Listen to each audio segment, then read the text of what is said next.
Hello प्यारे विद्यार्थियों, कैसे हो आप लोग? ठीक हो? आई होप आप सभी अच्छे होंगे और स्वस्थ होंगे। स्वागत है आपका हमारी क्लास में।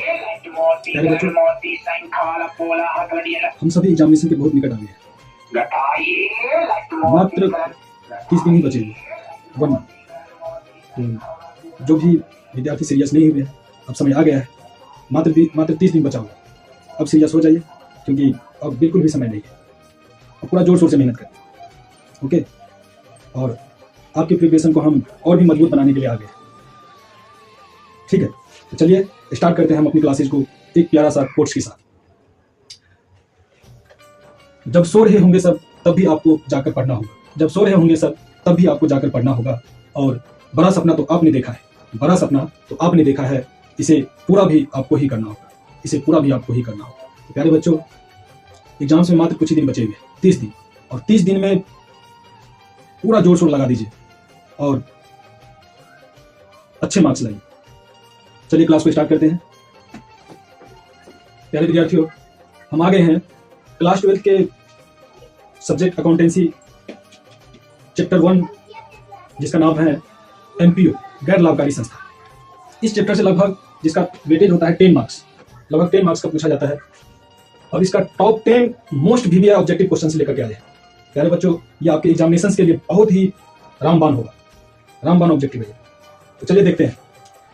पहला हमारा क्वेश्चन है, निम्न में से कौन अलाभकारी संगठन नहीं है? Which is the following is not for profit organisations?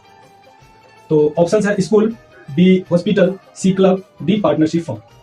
तो प्यारे बच्चों, अलाभकारी संगठन क्या होता है? What is NPO? गैर लाभकारी संस्था क्या है?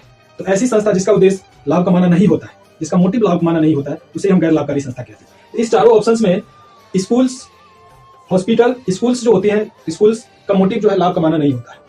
हॉस्पिटल्स जो है, अस्पताल, इसका भी मोटिव लाभ कमाना नहीं होता है, इसका मोटिव इलाज करना होता है। सी है क्लब, क्लब का भी मोटिव जो है लाभ कमाना नहीं होता है, एंटरटेनमेंट करना होता है। डी ऑप्शन है पार्टनरशिप फर्म।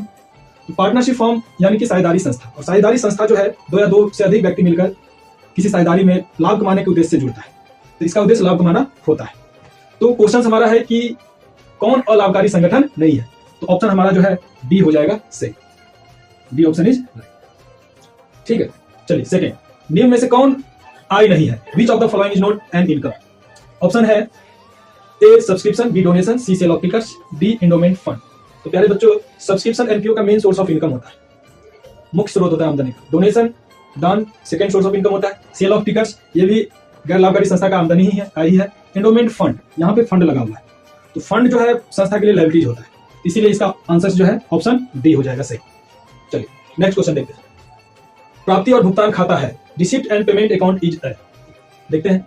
ऑप्शन ए है व्यक्तिगत खाता, पर्सनल अकाउंट। ऑप्शन बी है वास्तविक खाता, रियल अकाउंट। ऑप्शन सी है नाममात्र खाता, नॉमिनल अकाउंट। ऑप्शन डी है नन ऑफ दीज। देखिए बच्चों, रिसिप्ट एंड पेमेंट अकाउंट जो है एक रियल अकाउंट होता है।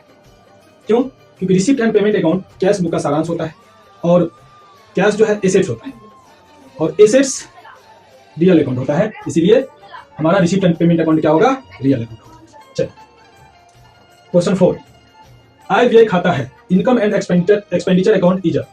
Option A personal account, option B real account, option C nominal account, option D none of this. तो इनकम एंड एक्सपेंडिचर अकाउंट एक नाममात्र खाता होता है, नॉमिनल अकाउंट्स होता है, because income and expenditure accounts का जो बैलेंस आता है, इनकम एंड एक्सपेंडिचर अकाउंट्स जो है, इनकम यानी कि आमदनी और खर्चे को लिखा जाता है, और जितने भी आमदनी, खर्च, लॉस, प्रॉफिट होता है, वो सारे नॉमिनल अकाउंट्स होता है, इसीलिए ये नाममात्र खाता है, नॉमिनल अकाउंट्स है। चलिए नेक्स्ट क्वेश्चन 5, आय तथा व्यय खाता सामान्यतः दिखाता है, income and expenditure accounts generally indicates. Option है सरप्लस या deficit, option B cash balance, option C capital fund, option D net profit या नेट लॉस। तो प्यारे विद्यार्थियों, इनकम एंड एक्सपेंडिचर अकाउंट्स का जो बैलेंस आता है घट के, वो सरप्लस या डेफिसिट आता है, उसका जो बैलेंस जो घट के आता है उसको हम सरप्लस या डेफिसिट से बंद करते हैं। इसका आंसर हो जाएगा ऑप्शन ए। चलिए नेक्स्ट क्वेश्चन हमारा 6 है। क्वेश्चन है बकाया चंदा है, आउटस्टैंडिंग सब्सक्रिप्शन इज एन। तो ऑप्शन ए है इनकम, ऑप्शन बी है एसेट्स, ऑप्शन सी है लायबिलिटीज, ऑप्शन डी है नन ऑफ दीज। तो प्यारे विद्यार्थियों, सब्सक्रिप्शन इनकम होता है, सब्सक्रिप्शन संस्था के लिए इनकम है, और इनकम का आउटस्टैंडिंग बच्चों, इनकम का आउटस्टैंडिंग हमारे लिए क्या होता है? एसेट्स होता है। ठीक है, इनकम का आउटस्टैंडिंग हमारी संस्था के लिए एसेट्स होता है, इसीलिए इसका आंसर हो जाएगा option B is correct. Okay, next question 7। Question है चालू वर्ष के दौरान अग्रिम प्राप्त चंदे हैं, subscription received in advance during the current year is a n. तो प्यारे बच्चों, subscription received in advance, subscription हमारे लिए इनकम है, और संस्था के लिए इनकम है, और इनकम का एडवांस प्यारे बच्चों संस्था के लिए लायबिलिटीज होता है, संस्था के लिए लायबिलिटीज होता है, इसलिए इसका option number C is correct, liability. Okay, चलिए नेक्स्ट क्वेश्चन 8, वसीयत को मानना चाहिए, legacy should be treated as. Legacies क्या है प्यारे बच्चों? लेगेसीज क्या होता है? लेगेसीज जो मृत व्यक्तियों की संपत्ति से जो धन प्राप्त होता है उसे हम लेगेसीज कहते हैं, और वो लेगेसीज हमारी संस्था के लिए लायबिलिटीज होता है। Legacies is a capital receipt और any capital receipts are liabilities. Okay, चलिए नेक्स्ट क्वेश्चन, एनपीओ में देयताओं पर परिसंपत्तियों के अधिकी को कहते हैं। The excess of assets over liabilities in NPO is treated as. प्यारे बच्चों यहाँ पे लायबिलिटीज पर एसेट्स के अधिक को क्या कहते हैं? यानी कि एसेट्स ज्यादा है और लायबिलिटीज कम है, और एसेट्स ज्यादा हो और लायबिलिटीज कम हो तो हम अकाउंटिंग इक्वेशन पढ़े हुए थे कि एसेट्स बराबर कैपिटल प्लस लायबिलिटीज होता है। तो यहाँ पे एसेट्स, लायबिलिटीज पर एसेट्स के जो अधिक है उसे हम कैपिटल फंड बोलेंगे। Option A is correct.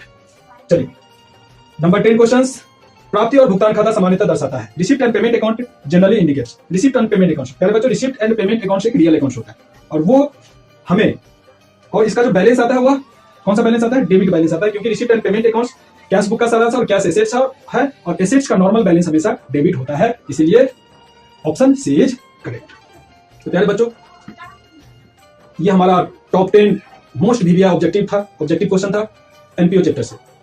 इसको आप लोग अच्छे से तैयारी कर लीजिए। मिलते हैं नेक्स्ट वीडियो में। गुड बाय, आपका दिन शुभ हो।